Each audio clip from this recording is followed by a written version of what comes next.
نحمده ونستعينه ونستغفره ونعوذ بالله من شرور أنفسنا ومن سيئات أعمالنا من يهده الله فلا مضل له ومن يضلله فلا هادي له أشهد أن لا إله إلا الله وحده لا شريك له وأشهد أن محمدا عبده ورسوله خير من أرسله اللهم صل على سيدنا محمد وعلى آله وصحبه ومن تبعهم بإحسان إلى يوم الدين رب اشرح لي صدري ويسر لي أمري واحلل عقدة من لساني يفقه قولي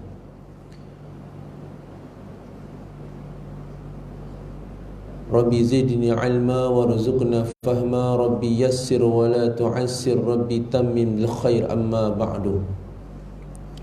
Muslimin dan muslimat, mudah-mudahan dirahmati dan dimuliakan oleh Allah Subhanahu wa ta'ala. Alhamdulillah summa alhamdulillah, setinggi-tinggi syukur kita panjatkan kehadrat Allah Subhanahu wa ta'ala. Dengan rahmat dan izinnya Allah Subhanahu wa ta'ala masih lagi memilih kita untuk istiqamah berada di dalam majlis ilmu pada hari ini. Mudah-mudahan nikmat yang Allah Ta'ala kurniakan kepada kita pada hari ini dikekalkan sehingga akhir kehidupan kita nanti, insya-Allah, serta diberi ganjaran yang besar di sisi Allah Subhanahu wa ta'ala di hari akhirat nanti. Amin ya rabbal alamin. Muslimin dan muslimat yang dirahmati Allah, kita sambung perbincangan kita berkaitan dengan hukum hakam suami isteri. Kita merujuk kepada kitab Muhimmah fi ilmi hadis Rasulullah sallallahu alaihi wasallam. Kita masih lagi pada muka surat 8. Pada muka surat 8, perenggan yang ke-6 dari bawah. Betul kan? Telah mengeluarkan khatib. Qala musannif rahimahullahu ta'ala wa nafa'ana bi'ulumihi fid darain summa amin. Kata pengarang kitab Muhimmah, telah mengeluarkan khatib di mana-mana yang keluar ia daripada rumahnya dengan tiada izin suaminya adalah ia perempuan itu di dalam murka Allah Ta'ala hingga kembali ia kepada rumahnya, atau hingga redha daripadanya oleh suaminya. Dan pada suatu riwayat telah melaknatkan akan dia oleh segala malaikat yang di langit dan tiap-tiap suatu yang lalu atasnya, yang lain daripada jin. Tu jin lah. Baca dengan jan. Berat. Jim nun tu. Jimnun tu. Ni bukan Mawi Jawi lah. Ni Jawi lama. Nah, Allah salli ala Muhammad. Jin tu. Yang lain daripada jin. Dobik kat situ lah. Sekali baca jan pula. Mana dia cari jan, tak jumpa-jumpa jan yang lain daripada jin dan manusia hingga kembali ia. Kat situ, berhenti kat situ.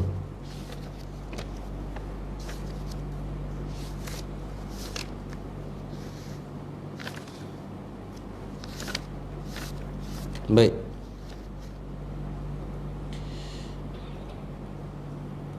Hari ini kita nak faham dua hadis yang pengarang kitab Muhimmah ini letakkan di dalam kitab dan karangannya, iaitu yang pertama dia kata telah mengeluarkan khatib. Khatib di sini ialah Khatib Syarbini. Khatib di sini ialah Khatib Syarbini. Lebih sikit. Beliau ni merupakan pengarang kitab mahalli, kitab fiqh yang besar, dan juga pengarang kepada kitab Mughni Muhtaj. Tu. Itu kata khatib. Baik. Apa kata dia? Di mana-mana yang keluar ia merujuk kepada isteri daripada rumahnya. Rumah siapa? Rumah siapa? Rumah isteri dengan suami dia lah.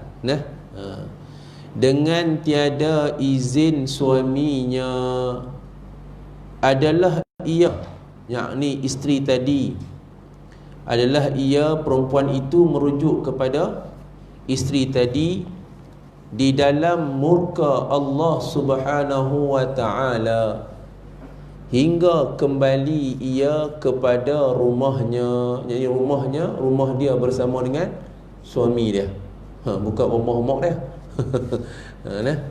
Tengoklah kat mana dia duduk. Atau hingga redha daripadanya oleh suaminya, ataupun dia mendapat redha. Maknanya suami dia maafkan dia lah, suami dia maafkan dia. Dia keluar tak minta izin, lepas tu suami dia tanya pergi mana, dia pergi tempat sekian kan. Lepas tu mula-mula suami dia nak marah, tak apalah, lain kali jangan buat lagu tu, ni abang maafkan, nanti cepat balik, cepat-cepat balik kan. Jadi kalau dapat redha daripadanya oleh suaminya, maka selamatlah isteri tadi. Dan pada satu riwayat yang lain pula,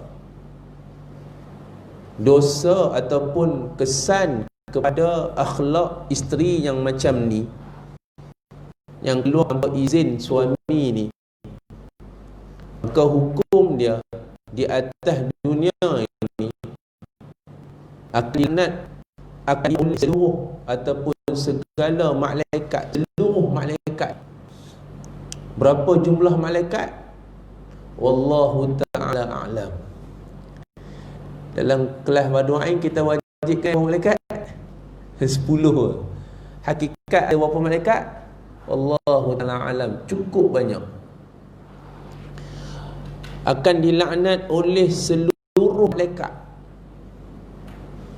yang berada di langit. Itu malaikat yang ada di langit. Dan tiap-tiap suatu yang lalu atasnya, yang lain daripada jin dan manusia. Jin dan manusia duduk kat darat kan? Makna dia seluruh makhluk ciptaan Allah, sama ada yang di darat ataupun yang di udara, seluruh, tak ada satu pun tinggal daripada makhluk Allah Ta'ala ini akan melaknat isteri tadi. Subhanallah. Berat tak ni? Berat. Tuan-tuan muslimin dan muslimat yang dirahmati Allah, malam ni kita nak bincang perkara berkaitan dengan hukum isteri keluar dari rumah. Tu hukum isteri keluar dari rumah. Kita ambil satu situasi atau satu keadaan yang selalu berlaku dalam masyarakat. Contoh, dan soalan ini pun pernah ditanya oleh seseorang kepada asatizah. Salah seorang daripada ustaz ditanyakan soalan begini. Dia kata, apa hukum seorang isteri? Ini kita ambil satu situasi. Situasi ini memang benar-benar berlaku dan mungkin dalam keluarga kita berlaku atau dalam masyarakat kita memang benar-benar berlaku, di mana seorang isteri dia keluar rumah tanpa keizinan dan kebenaran suami dia. Untuk apa? Dia keluar tadi bukan dia buat benda jahat.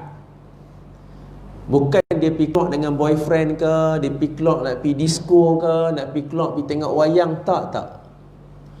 Dia keluar ni tujuan dia untuk dia pergi bersolawat. Untuk dia pergi bersolawat. Mungkin hari itu ada apa? Bulan Maulid Nabi sallallahu alaihi wasallam. Maka ada grup selawat.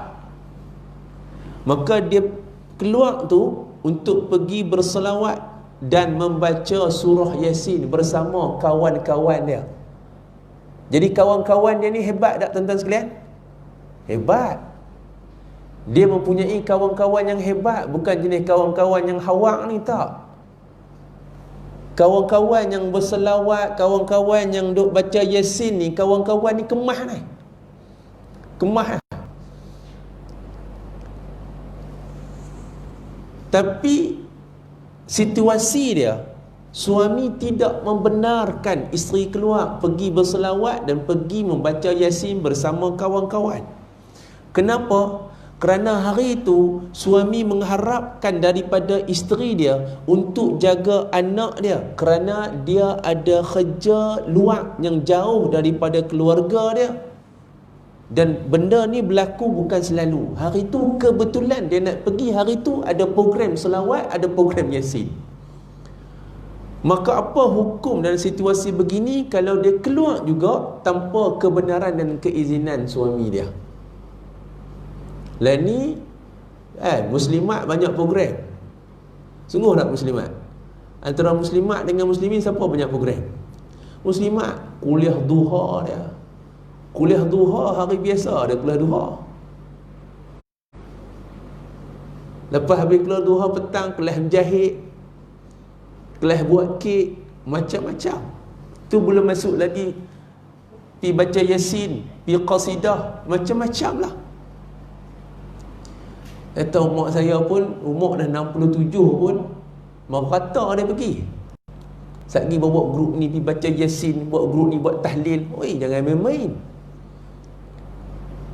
Kalau tuan rumah tu dia tak kena link dengan, dia tak kena go dia dengan AJK surau dan masjid, dia tak panggil orang lelaki pergi buat tahlil. Tu dia panggil muslimat pergi buat tahlil. Sungguh tak? Dia tak panggil muslimin buat tahlil. Tok Imam dia tak panggil Tok Imam buat tahlil. Sekali dia kata kat bini dia, apa habis panggil ustazah, buat apa? Pergi baca tahlil pukul 11, ke 12 kita nak panggil orang makan pukul 11. Perempuan pergi buat tahlil. Perempuan buat tahlil. Dahsyat orang buat ni. Tapi adakah semua yang pergi tahlil tadi tu, yang pergi berselawat dan baca Yasin tu mendapat keizinan, kebenaran daripada suami dia? Ini. Maka apa hukum kalau dia keluar tanpa kebenaran suami dia? Ini situasi ini pergi faham. Kita tahu apa hukum. Tuan-tuan muslimin dan muslimat yang dirahmati Allah, kita tengok apa kata Allah Subhanahu wa taala di dalam Al-Quran. Dobit surah Al-Ahzab ayat 33. Surah Al-Ahzab ayat 33, Allah Subhanahu wa taala peringat kepada kita, perintah kepada kita khususnya orang perempuan. Asal hukum ni. Apa kata Allah? A'udzubillahi minasyaitonir rajim. Wa qarna fi buyutikunna wa la tabarrajna tabarrujal jahiliyatil ula wa aqimna as-salata wa atina az-zakah wa ati'na Allah wa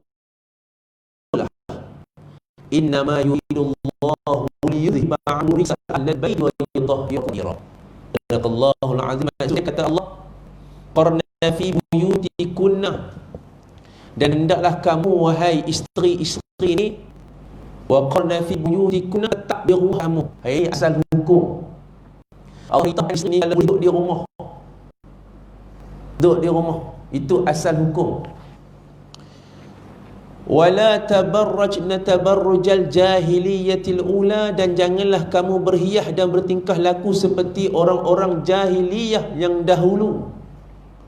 Kenapa Allah Ta'ala suruh orang perempuan duduk di rumah? Sebab nanti kalau orang perempuan ni dia keluar, takkan dia nak keluar pakai baju busuk, takkan dia nak keluar pakai baju yang tak elok. Takut nanti bila dia keluar, dia tabarruj. Tabarruj ni dia pakai baju yang subhanallah menampakkan aurat.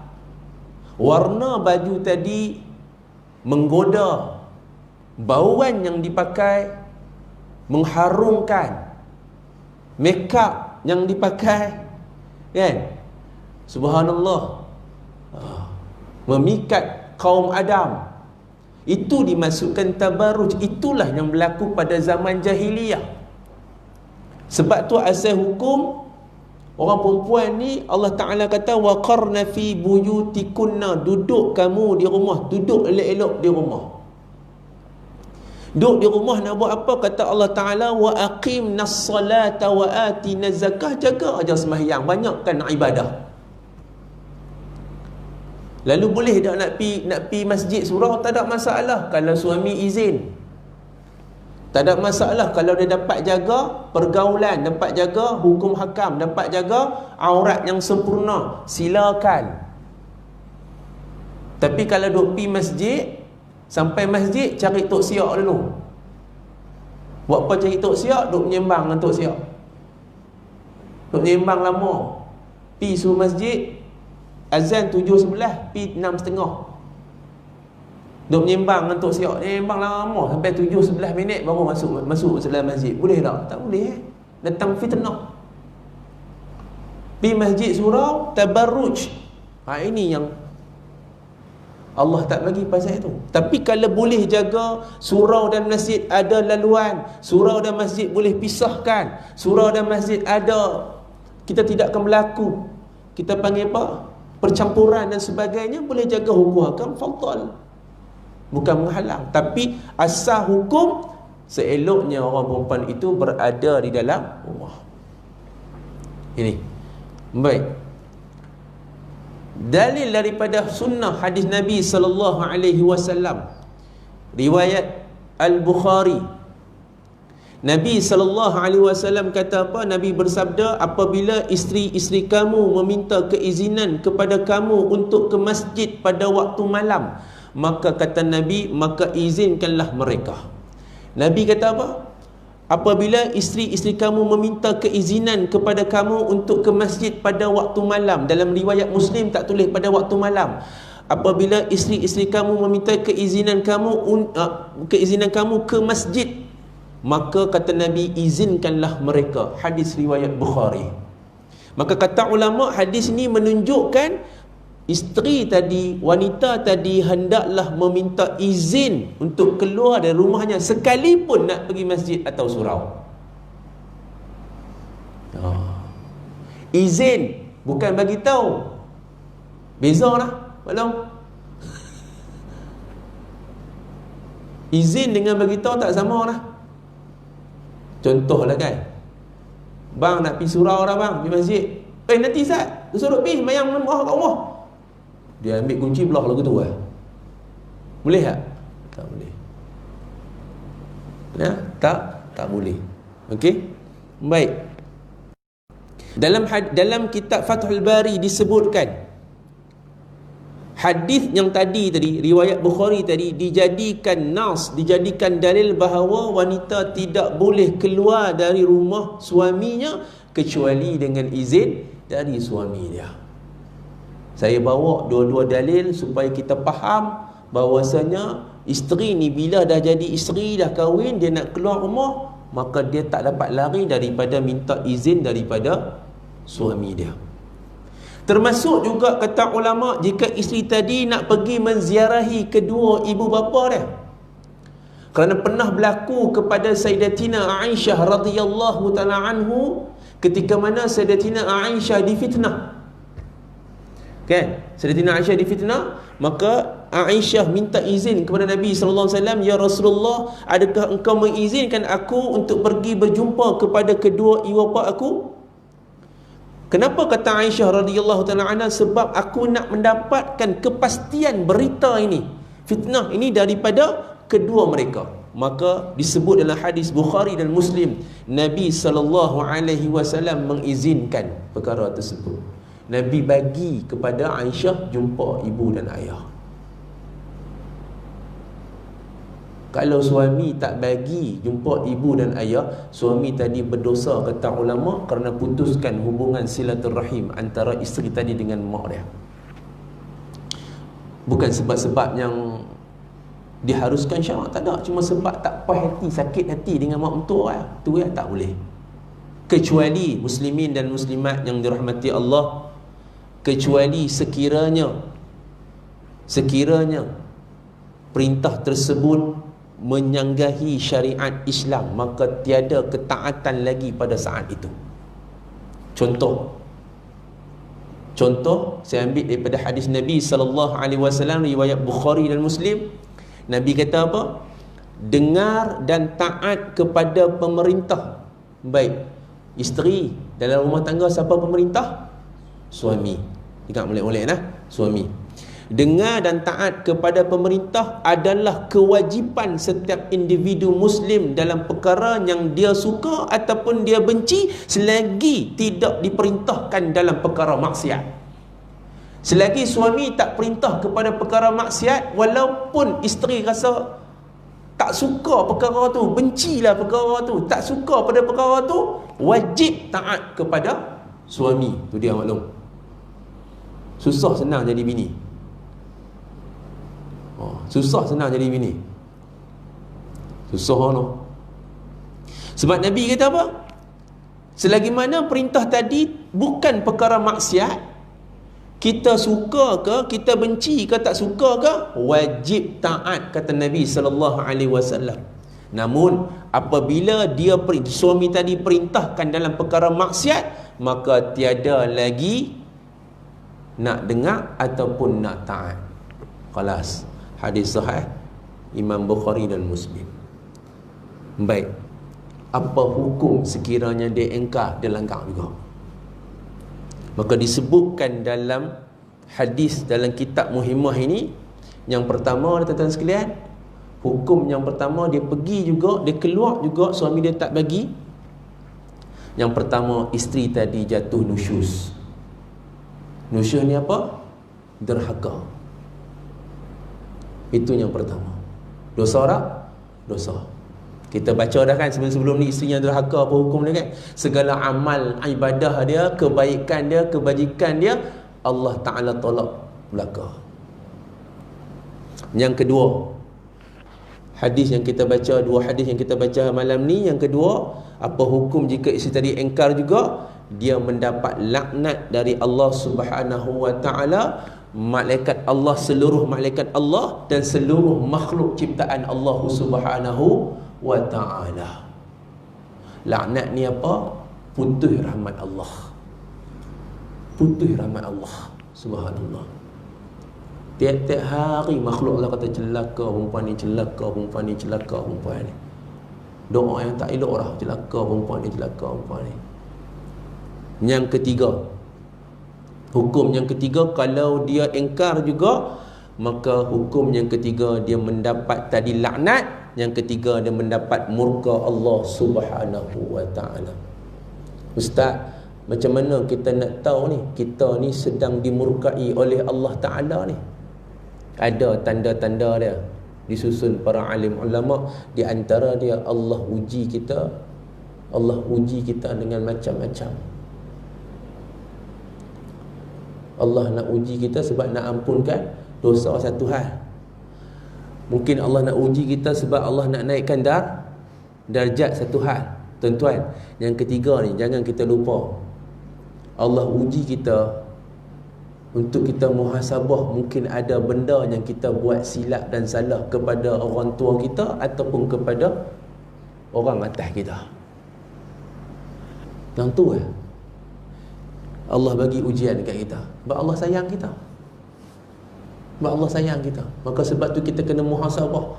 Bila Allah uji sakit, Allah uji perkara-perkara ni, kita muhasabah balik. Satu, mungkin Allah nak naik darjat, Allah nak ampun dosa. Yang ketiga ni, mungkin ada benda yang aku buat silap ni, mungkin ada benda yang aku buat silap antara manusia, mungkin ada. Sebab tu Allah nak ampun dosa. Maka aku kena cari kesalahan tadi, aku kena perbetul balik. Kedua, tuan-tuan sekalian, Allah bagi dengan musibah yang macam-macam, yang kadang kemalangan, kebakaran, kehilangan harta dan sebagainya. Allah mampu selamat kita daripada kemalangan. Setuju tak? Kadang-kadang kita nak keluar kereta kan, keluar kereta ni, keluar kereta, main kereta daripada belah sana tu, laju potong jalan, boleh kena kita. Tapi Allah selamatkan, Allah hantar malaikat selamatkan kita. Kita boleh langgap lubang, tapi kita jalan betul-betul sipi lubang. Jangan kata kepandaian kita bawa kenderaan atau motorkar, tapi sebenarnya Allah selamatkan kita. Kita tidur, rumah terbakar, kita boleh keluar dengan selamat. Kita sedang awal, Allah bangunkan kita awal. Siapa yang bangunkan? Allah Ta'ala selamatkan kita daripada kebakaran. Tuan-tuan, kita dah mati lemah, dah lemah dalam ayak dah tuan-tuan sekalian, ikut dah mati dah, tapi boleh hidup balik. Koma saja 2-3 hari, Allah Ta'ala boleh selamatkan. Ada seorang kawan saya, isteri dia ketumbuhan otak, darah beku dalam kepala dia, dalam otak dia, tuan-tuan sekalian, koma banyak hari, tak ada harapan dah. Tapi hari ni boleh bawa kereta balik. Subhanallah. Di antara tanda lagi tuan-tuan sekalian, kalau Allah murka kat kita, rumah tangga kita akan porak-poranda, boleh sehingga kepada perceraian. Apalagi tanda tuan-tuan sekalian, hidup dia tiap-tiap hari gelisah, jiwa dia tak tenteram. Jiwa dia tak tenteram. Dan yang seterusnya, yang ni yang kita takut. Bila Allah murka kat kita, Allah bagi kita istidraj. Allah uji kita dengan istidraj, yakni Allah bagi kepada kita nikmat yang banyak, nikmat yang cukup besar secara murka Allah dan benci Allah, agar kita ni bertambah lalai, bertambah jauh kita dari Allah Subhanahu wa ta'ala, akhirnya ke neraka Allah Subhanahu wa ta'ala. Wal'ayazubillah. Ini di antara tanda-tanda Allah Ta'ala murka kepada kita, baik suami atau baik isteri, siapa-siapa pun umum. Ya. Sebab itu tuan-tuan sekalian, kita kena banyak muhasabah.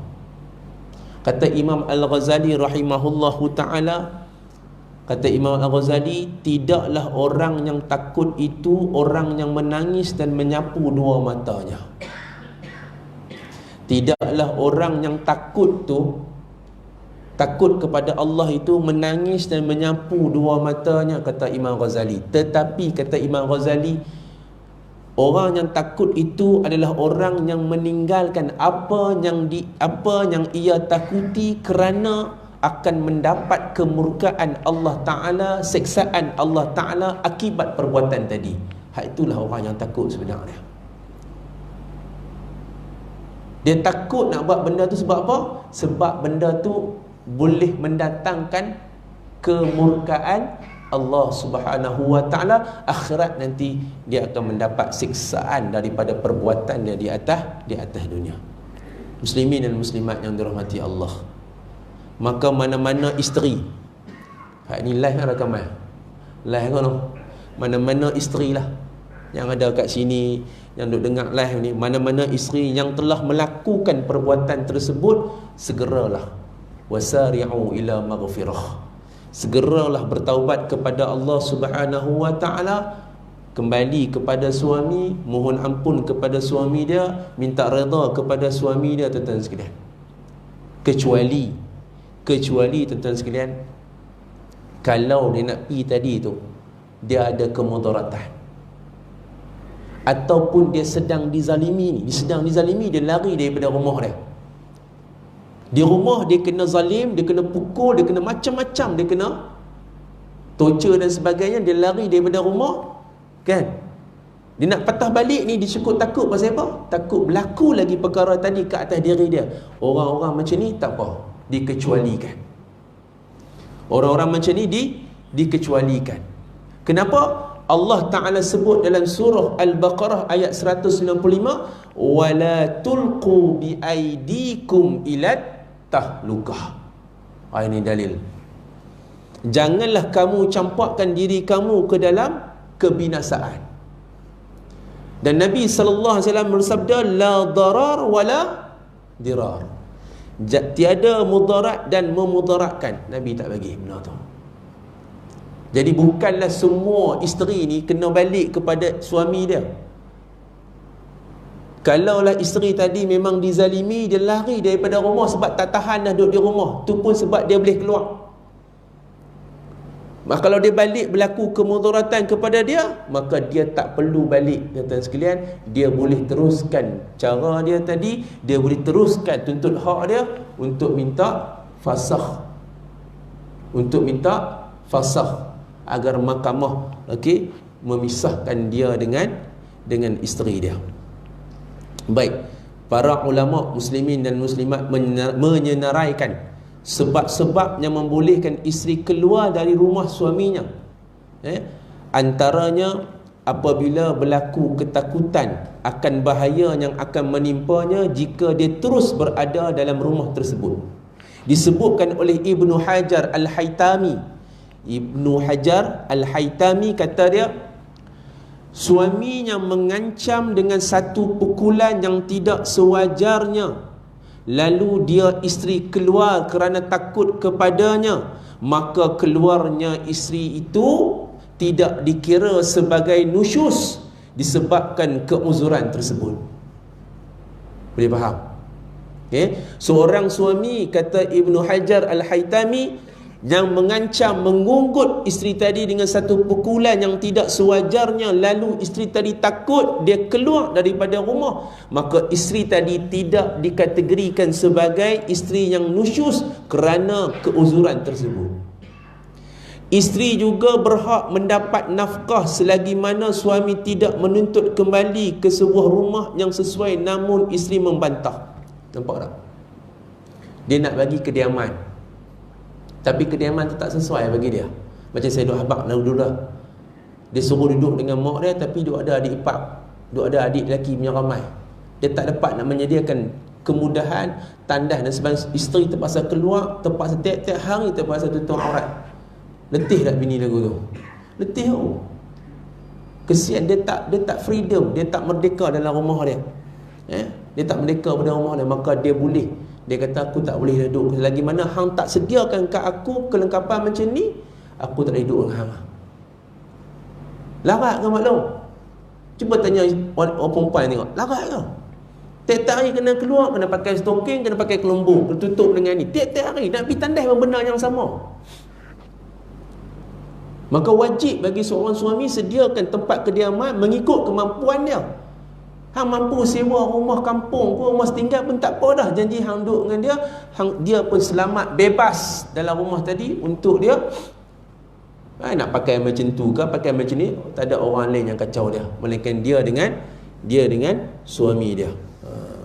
Okey, itu kata Ibnu Hajar Al-Haytami. Baik, kalau dalam keadaan situasi tadi, boleh isteri tadi meninggalkan rumah suami dia kerana berlaku kemudaratan kepada isteri tadi. Wallahu ta'ala alam. Sebab itulah tuan-tuan sekalian, seorang isteri ambillah panduan daripada Al-Quran. Di antara panduan yang boleh diambil dalam Quran adalah surah An-Nisa ayat 34. Ni untuk mana-mana isteri. Boleh bagi ayat ni kat menantu kita, boleh bagi ayat ni kepada anak perempuan kita. Saya pun ada anak perempuan, besok nak kahwin, inilah wasiat saya. Apa Allah Ta'ala sebut dalam surah An-Nisa ayat 34? Allah Ta'ala sebut, fassalihatu qanitatun hafizatun lil ghaibi bima hafizallah. Allah Ta'ala sebut. Allah Ta'ala kata apa? Seorang isteri yang salihah, seorang isteri yang salihah ialah isteri yang taat kepada Allah Subhanahu wa ta'ala, qanitat, yakni taat kepada Allah dan taat kepada suami dia. Kemudian isteri yang salihah ni siapa dia? Kata Allah, yakni isteri yang memelihara kehormatan dirinya dan apa jua yang wajib dipeliharanya. Apa dia? Aurat dan sebagainya. wajib dijaga. Inilah isteri yang solehah. Apatah lagi ketika suami dia tidak hadir bersama dengannya, maka isteri lagu ni adalah ciri isteri yang solehah. Maka isteri yang solehah, apa yang dia akan dapat? Dia akan dapat yang pertama, pemeliharaan dan perlindungan daripada Allah Subhanahu wa ta'ala. Yang kedua, dia akan dapat pertolongan daripada Allah Subhanahu wa ta'ala. Nasrun minallah, pertolongan dari Allah. Isteri-isteri nak dapat peliharaan, pemeliharaan, perlindungan dan pertolongan dari Allah, jaga benda tu. Taat kepada Allah, taat pada suami, okey, dan peliharalah perkara-perkara yang wajib dipelihara bagi seorang perempuan.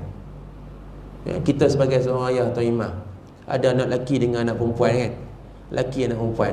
Antara anak lelaki dengan anak perempuan, bila nak beli pakaian, hak mana kos tinggi lagi? Anak lelaki ke anak perempuan? Anak lelaki perempuan? Perempuan. Anak lelaki ni beli baju, t-shirt, seluar, selesai insyaAllah. Kan? Perempuan tudung, anak tudung. Tak ada anak tudung mana boleh pakai. Pakai tudung saja tak ada anak tudung. Pasal apa? Satgi rambut terkeluar, kena pakai anak tudung. Beli pula anak tudung, beli tudung. Tudung pula nak beli sampai takat mana pula? Takkan nak sampai takat tutup leher ya? Kena panjangkan sikit. Jenis tudung baru tudung. Kemudian beli baju pula, nak kena tengok warna, tengok kain dan sebagainya. Beli pula hak tutup ke bawah pula, sama juga kain macam mana dan sebagainya. Tak habis takat tu lah, kena beli stokin pula. Tadi tak habis lagi, takat ni kena beli pula lengan ni, tutup lengan ni pula, kena beli pula. Stokin kena beli pula. Stokin takkan nak beli selai sepasang, kena beli banyak pasang. Sai kotak apa sama dengan lengan juga. Baru beli kasut. Berapa item? Berapa item? Tuan-tuan, cuba bayang kalau tuan-tuan ada 4 anak perempuan. 4 anak perempuan. Tinggi tak costing dia? Tinggi. Susah dah nak jaga dia, nak pelihara dia? Susah. Sebab itulah siapa-siapa yang ada anak perempuan 4 orang, boleh jaga anak perempuan dengan elok, bagi ilmu agama, dia boleh jaga aurat dengan elok, tuan-tuan sekalian, sampai dia besar, sampai dia kahwin, syurga mak ayah tu. Syurga mak ayah tu. Orang yang ada anak lelaki semua, alhamdulillah lah, rezeki dia. Tak ada anak perempuan, jaga bini dia ya.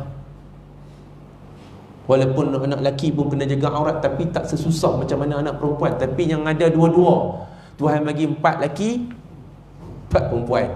Tuan-tuan nak buat lagu mana? Saya 5 lelaki, 3 perempuan.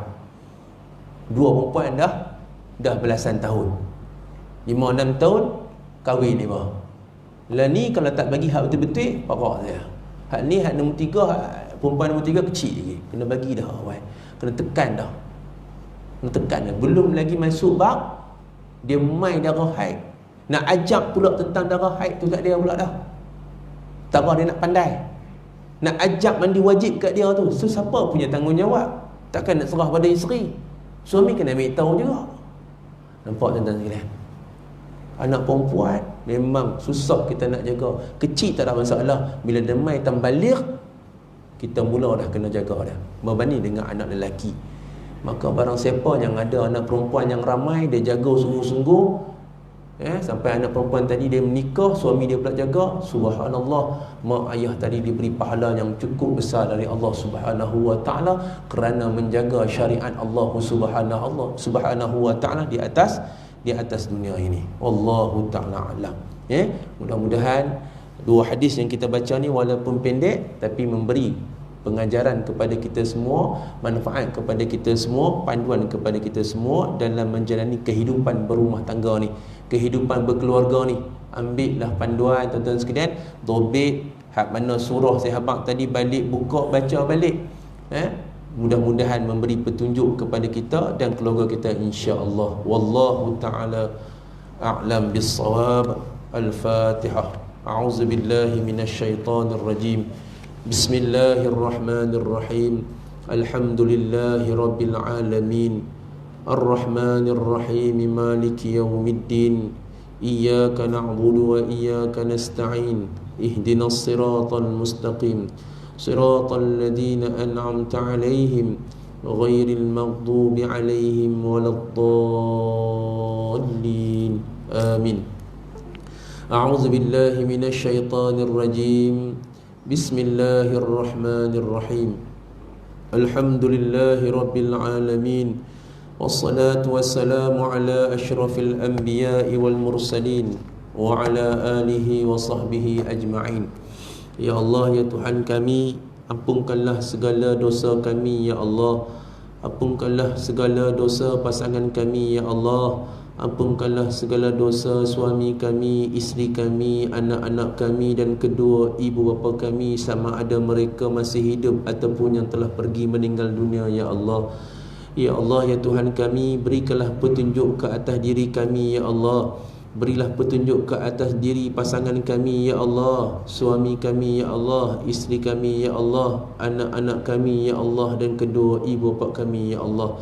Ya Allah, ya Tuhan kami ya Allah, Kau selamatkanlah, Kau peliharalah diri kami ya Allah, diri pasangan kami ya Allah, suami, isteri, anak-anak, ibu dan ayah kami dan seluruh ahli keluarga kami ya Allah, daripada bisikan syaitan iblis na'latullah ya Allah.